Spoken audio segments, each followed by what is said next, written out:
আজকে আমরা 1 মিনিটে জানবো ভারতীয় সংবিধানের প্রস্তাবনার তাৎপর্য সম্পর্কে। 1.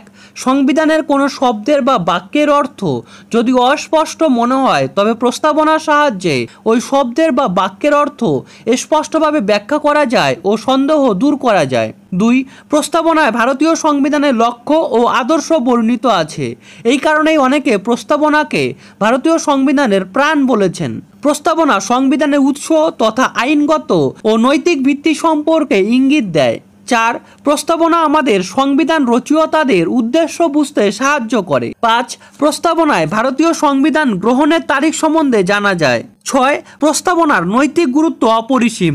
প্রস্তাবনায় ঘোষিত নীতি ও মহান আদর্শগুলি উপেক্ষা করে বাস্তবে কোনো সরকারের পক্ষে দীর্ঘদিন ক্ষমতাসীন থাকা সম্ভব নয়। 7. প্রস্তাবনায় বর্ণিত লক্ষ্য ও উদ্দেশ্যসমূহ সংবিধানের মৌলিক কাঠামোর ইঙ্গিত প্রদান করে।